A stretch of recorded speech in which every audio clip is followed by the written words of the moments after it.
వక్ఫ్ board కనుక ఇది వక్ఫ్కి చెందినటువంటి భూమి అని కనుక పరిగణించినట్లయితే, భూమి కావచ్చు ఆస్తి కావచ్చు పరిగణించినట్లయితే, విదౌట్ ఎనీ క్వశ్చన్ ఇంకెవరూ దాన్ని ప్రశ్నించే అధికారం కూడా లేదు. దాన్ని వెంటనే వక్ఫ్లోకి చేర్చేసుకున్నారు.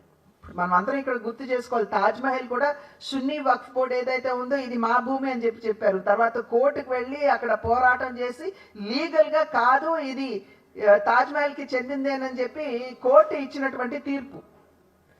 ఈ రకంగా అనేకమైనటువంటి కేసులు ఏర్పడినటువంటి సందర్భంలో ఇది సరి అయినటువంటి పద్ధతి కాదు అని చెప్పి దాని మీద కొంచెం నిర్ణయం చేసినటువంటి నేపథ్యం. ఇవాళ మన రాష్ట్రంలో చూసినట్లయితే, దేశవ్యాప్తంగా కనుక మనం చూసినట్లయితే 9.5 లక్షల ఎకరాల భూమి వక్ఫ్ బోర్డు దగ్గర ఉన్నది, వక్ఫ్ కింద ఉన్నది. 9.5 లక్షలు అంటే మన దేశంలో ఇండియన్ రైల్వేసు, ఇండియన్ డిఫెన్స్, ఆ తర్వాత అత్యధికంగా భూమి ఉన్నటువంటి సంస్థ ఏదైనా ఉన్నది అంటే అది వక్ఫే. అయితే 9.5 లక్షల ఎకరాల భూమి ఉంటే వక్ఫ్కి వచ్చేటువంటి ఆదాయం ఎంతండి? 163 కోట్ల రూపాయలు. నవ్వుతారు. 9.5 లక్షల భూమి ఉంటే దాని మీద ఆదాయం వచ్చేది 163 కోట్లు మాత్రమే. రాజేంద్ర సచ్చర్ కమిటీ అని చెప్పి యూపీఏ ప్రభుత్వం ఆనాడు కాన్స్టిట్యూట్ చేసింది. ఎందుకంటే ముస్లిం మైనారిటీ సోదరుల్లో వారిలో ఉన్నటువంటి వెనుకబాటుదనానికి కారణం ఏమిటి అని నిర్ధారించడానికి ఒక రాజేంద్ర సచ్చర్ కమిటీ అని చెప్పి వారు ఏర్పాటు చేశారు. రాజేంద్ర సచ్చర్ కమిటీ వారు రిపోర్ట్ ఇస్తున్నటువంటి సందర్భంలో వారిలో వెనుకబాటుదనానికి కారణం వారిలో ఉన్నటువంటి పేదరికం అని, వారిలో ఉన్నటువంటి నిరక్షరాస్యతని, వారిలో ఉన్నటువంటి నిరుద్యోగం అని, ఇటువంటి అనేక అంశాలు రాజేంద్ర సచ్చర్ కమిటీ తెలియచేస్తూ వక్ఫ్కు ఉన్నటువంటి ఆస్తుల్ని గనక సద్వినియోగం చేసుకోగలిగితే, సరిగ్గా సద్వినియోగం చేసుకోగలిగితే 16,000 కోట్ల రూపాయల మేరకు ఆదాయం వచ్చే అవకాశం ఉన్నది అని సచ్చర్ కమిటీ రిపోర్ట్లో క్లియర్గా అక్కడ స్పష్టంగా ఆయన తెలియజేసినటువంటి విషయం. 16,000 కోట్లు ఎక్కడ? ఏది రాజేంద్ర సచ్చర్ కమిటీ రిపోర్ట్ ఎప్పుడండి? ఒక 10 సంవత్సరాలు అవుతుందా? 10 సంవత్సరాల క్రితం. 16,000 కోట్లు 10 సంవత్సరాల క్రితం ఎక్కడ? 163 కోట్లు ఆదాయం ఎక్కడ?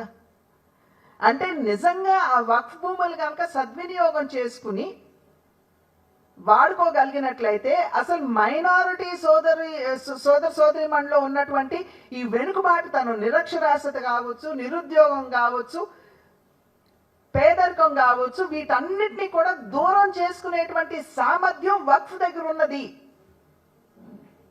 కానీ సద్వినియోగం చేసుకోవట్లా.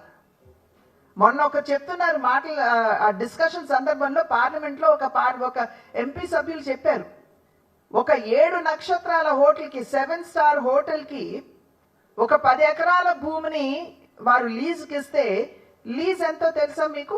12,000 రూపాయలు. అంటే ఎక్కడికక్కడ ప్రశ్నించేవారు లేరు కాబట్టి ఈ భూమిని స్వలాభాపేక్షకి వాడుకుంటూ ఎవరికి వాళ్ళు సర్దుకుంటున్నారు. కానీ నిజంగా ఆ వర్గంలో ఉన్నటువంటి వారి వెనుకబాటుతనాన్ని దూరం చేయడానికి సామర్థ్యంతో, సమర్థతతో పనిచేయటం లేదు, అంకిత భావంతో, నిబద్ధతతో పనిచేయటం లేదు అనేటువంటి విషయం స్పష్టంగా వచ్చిన తర్వాత ఈ సవరణ బిల్లుని తీసుకురావడం జరిగింది. సవరణ కూడా ఏమిటండి? ఒకటి, మహిళలకి వక్ఫ్ బోర్డ్, నేను వక్ఫ్ అంట్లా, వక్ఫ్ బోర్డులో వారికి ప్రాతినిధ్యం లేదు. సాధారణంగా మహిళలు ఉన్నారనుకోండి, నాకు భూమి ఉంటుంది, రేపు ఏదన్నా జీవితంలో అనుకోకూడనటువంటి పరిస్థితి నాకు ఎదురైతే ఈ భూమి నీది కాదు వక్ఫ్ది అని చెప్పేసి వాళ్ళు తీసేసుకునేటువంటి అవకాశం ఉంటుంది. తీసుకుంటున్నారు కదా అని కనీసం ఆ మహిళ తన గోడు వినిపించుకునేటువంటి అవకాశం కూడా ఎక్కడా లేదు తనకి. కనుక మహిళలకి ప్రాతినిధ్యం కల్పిస్తూ 2 మహిళలు ఖచ్చితంగా బోర్డులో ఉండాలి అని చెప్పి ఇవాళ సవరణ చేయటం జరిగింది. దానికి తోడు ముస్లిం మైనారిటీలో ఉన్నటువంటి అగ్రులు ఎవరైతే ఉన్నారో వారికి ప్రాతినిధ్యం ఉన్నది కానీ వెనుకబడినటువంటి ఉపకులాలకి దాంట్లో ప్రాతినిధ్యం లేదు.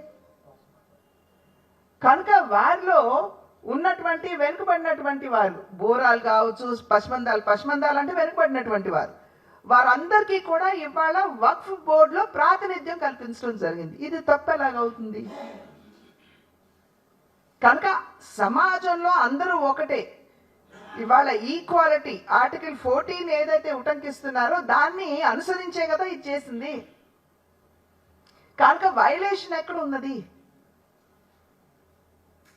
కనుక ఇవన్నీ కూడా ముస్లిం మైనారిటీ సోదరులు వారందరికీ న్యాయం చెయ్యాలి అనేటువంటి భావన తప్పించి వారిని ఓటు బ్యాంక్కి వాడుకోవాలి అనేటువంటి ఆలోచన భారతీయ జనతా పార్టీకి ఎప్పుడూ లేదు.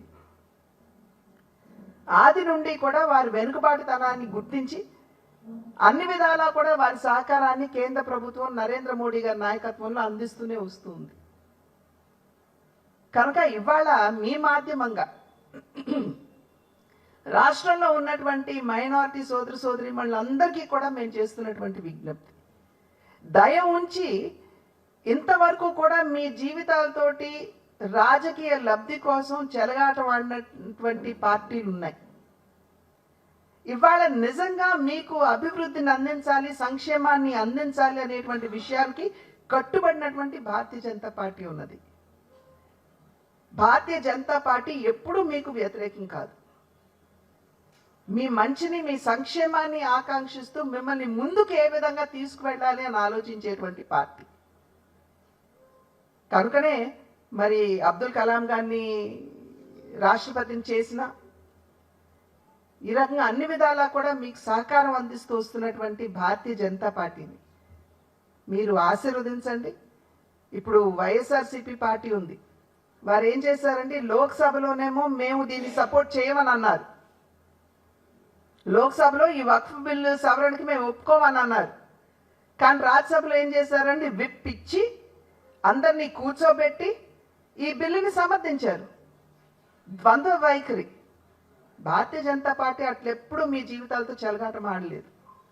నిజమైనటువంటి సంక్షేమాన్ని మీకు అందించాలి అనేటువంటి విషయానికి కట్టుబడి ఉన్నది అని చెప్పి మీ మాధ్యమంగా అందరికీ తెలియజేసుకుంటూ సెలవు తీసుకుంటున్నాను.